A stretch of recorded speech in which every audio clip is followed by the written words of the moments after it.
Bismillahirrahmanirrahim. This video is about acute lung injury and acute respiratory distress syndrome that histologically manifest as diffuse alveolar damage or DAD.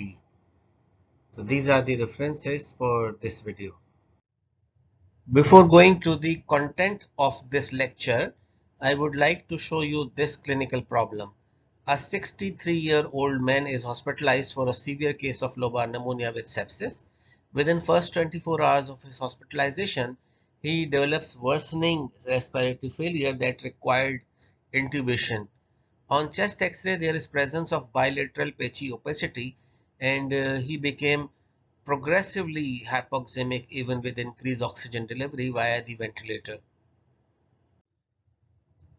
So acute lung injury or ALI is the abrupt onset of hypoxemia and bilateral pulmonary edema in the absence of cardiac failure.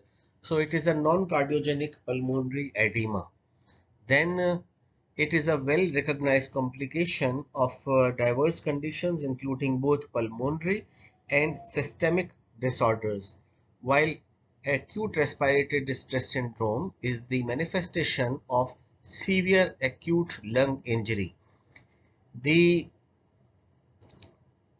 acute lung injury and ARDS both are associated with inflammation associated increase in pulmonary vascular permeability, edema, and epithelial cell death. Histologically, these are characterized by diffuse alveolar damage or DAD. The predisposing factors are shock, oxygen therapy, and sepsis, and there are many more that we are going to see later.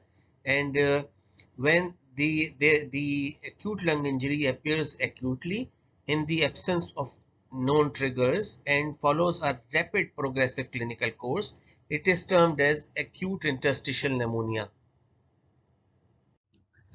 The acute respiratory distress syndrome is associated with many conditions such as infection, injury or physical causes, inhaled irritants, chemical injury, hematologic condition, pancreatitis, uremia, cardiopulmonary bypass, and hypersensitivity reactions. The sepsis, diffuse pulmonary infection, viral mycoplasma, and pneumocystic pneumonia, miliary tuberculosis, and gastric aspiration are common causes that are attributed to this category of infections. Then physical mechanical trauma including head injuries, pulmonary contusions, near drowning, fractures with fat embolism, burn and ionizing radiations are under the head of physical factors or injury. Inhaled irritants such as oxygen toxicity, smoke and irritant gases and chemicals are also responsible for the development of ARDS. The chemical injuries by heroin or methadone overdose, acetyl salicylic acid barbiturate overdose, and paraquat, and hematological conditions such as transfusion associated lung injury and disseminated intravascular coagulation are also associated with ARDS. The hypersensitivity reaction due to drugs or organic solvents also causes the similar picture. So as we have seen that there are many causes of diffuse alveolar damage and DAD. So this oxygen toxicity is one of the cause, and increased reactive oxygen species is the reason for the uh, for this acute lung injury or diffuse alveolar damage due to oxygen toxicity. Usually it is safe to breathe 40 to 60% of the oxygen for longer period. In shock, there is organ damage, and due to damage to the organ, there is release of vasoactive peptides into circulation that result in increased vascular permeability in the lung. DIC or disseminated intravascular coagulation also lead to the damage of the alveolar capillaries. And in fat embolism, there is obstruction of the distal capillary bed. So they will lead to the development of this diffuse alveolar damage. In aspiration, there is gastric content that is acidic and its pH is less than 3, and it induces chemical damage to the lung lining epithelium. Near drowning leads to the development of pulmonary injury, And drug-induced diffuse alveolar damage such is due to cytotoxic chemotherapeutic drugs such as bleomycin 1,3 bis chloroethyl nitrosourea, methotrexate, 5-fluorouracil, busulfan, and cyclophosphamide, while other drugs are nitrofurantoin, amiodarone, and penicillamine. So here in this photomicrograph, there is this arrow is showing an atypical pneumocyte that is feature of diffuse alveolar damage that is associated with chemotherapeutic agents. In this particular case, it was associated with busulfan treatment. Then there is another cause of the diffuse alveolar damage, that is radiation pneumonitis. There are two forms of the radiation. One is acute radiation and second is the chronic radiation. This pneumonitis is due to hydrolysis of water by the ionizing radiation that forms free radical, and these free radicals then play their role and responsible for the damage. The acute radiation pneumonitis is is present in 10% of the patient that are irradiated for lung, breast cancer, or for mediastinal lymphomas, and this acute radiation pneumonitis is dose related and appear 1 to 6 months after radiation therapy. The patient present with fever, cough, and dyspnea, but most patients recover. While the chronic radiation pneumonitis has got interstitial fibrosis and it follows acute diffuse alveolar damage and it develops progressively. It is diagnosed by lung biopsy, and on lung biopsy there is presence of interstitial fibrosis, radiation-induced vascular changes, and atypical type 2 pneumocytes as we have seen in the previous picture. And this chronic variety is asymptomatic unless large area of the lung is affected. Paraquat is a herbicide, and exposure to this paraquat will lead to development of acute respiratory distress syndrome. Its uh, ingestion by the particular individual will lead to the development of symptom within 4 to 7 days, and recovery from this paraquat ingestion is rare.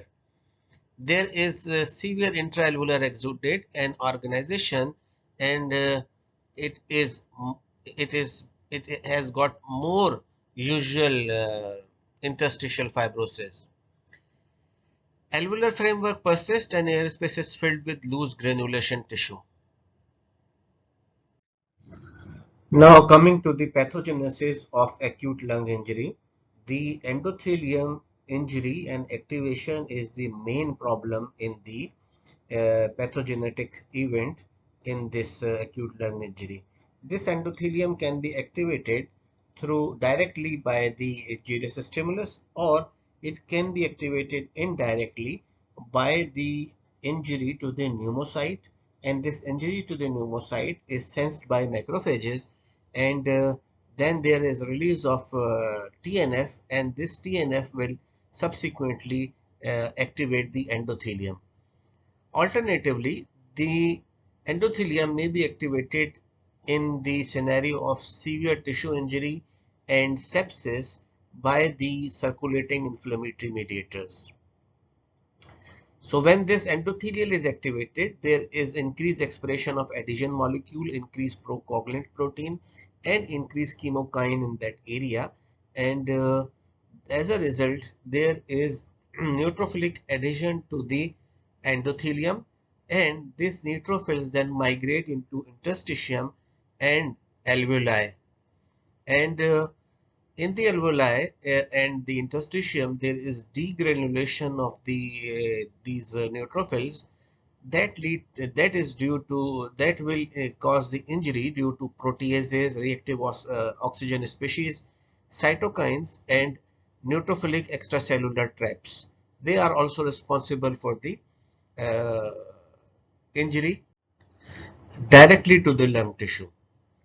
Then this will lead to the inflammation and endothelial damage, and due to this inflammation and endothelial damage, there is leaky pulmonary capillaries presence, and it will lead to interstitial and alveolar edema. This protein-rich material, edema fluid, protein-rich edema fluid, uh, along with the debris that comes from the injury of the type 2 pneumocyte, they together organize and they form a hyaline membrane. As the surfactant abnormalities are also there after the injury to the pneumocytes, so this hyaline membrane is formed. So this hyaline membrane is formed and there is pneumocyte damage, necrosis, there are abnormalities in the surfactant, and as a result the gaseous exchange is compromised. So this resorption of this edema fluid is impeded due to epithelial necrosis and inflammatory cell damage that is present over there.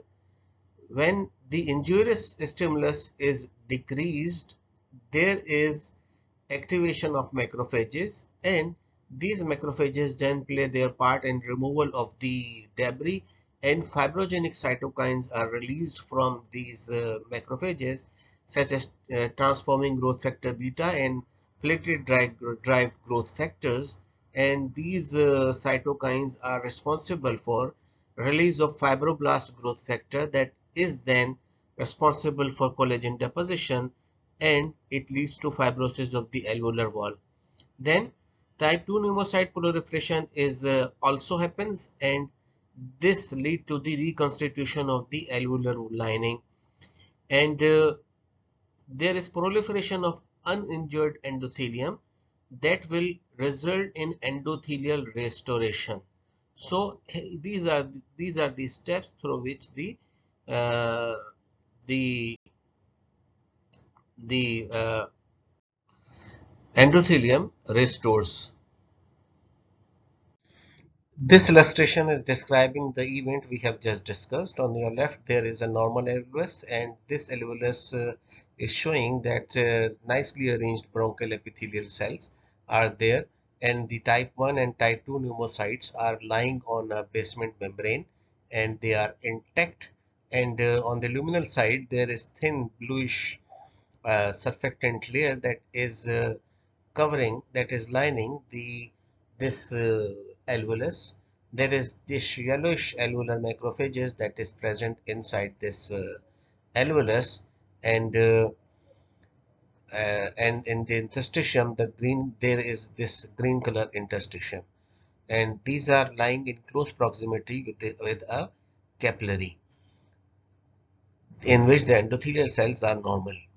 So what happens in acute lung injury? There is sloughing of the bronchial epithelial cell or necrosis of the type 1 pneumocyte that initiates the injury, or injury can be started from from the vascular side or from the capillary, where the endothelial damage is starts ab initio or ab initio.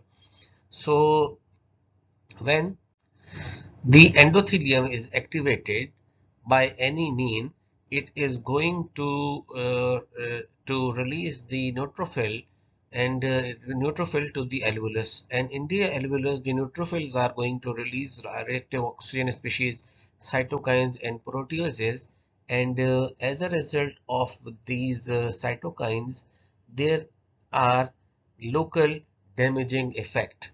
Now the surfactant is damaged, and its protective function is damaged, and these necrotic type 1 cells are also there, and there is presence of edema. So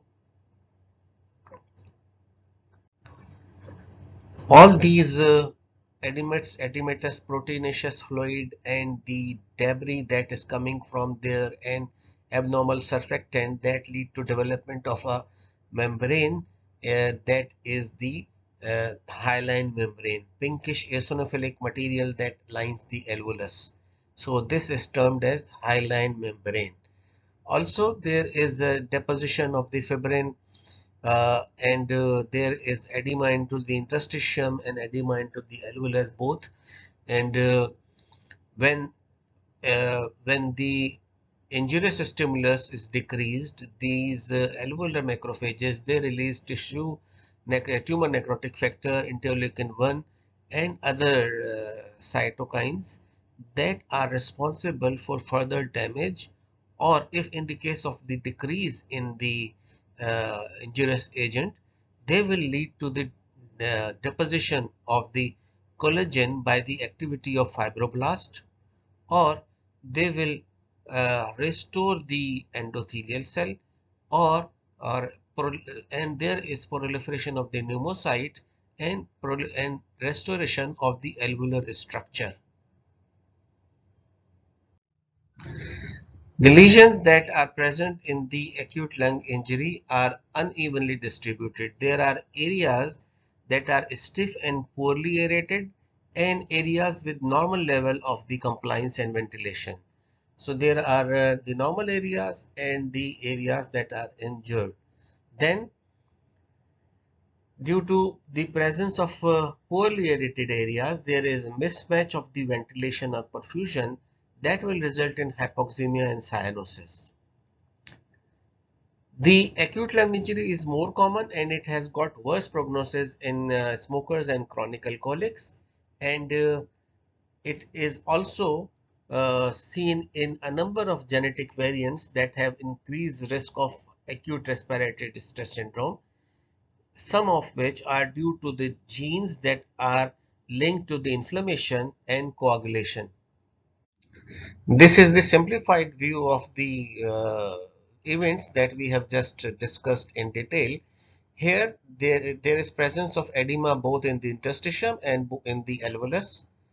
The polymorphonuclear neutrophils are, these polys are going, neutrophils are going into the alveolus through diabetesis, and there is, in the presence of the debris, there is development of this hyaline membrane that is lining the alveolus.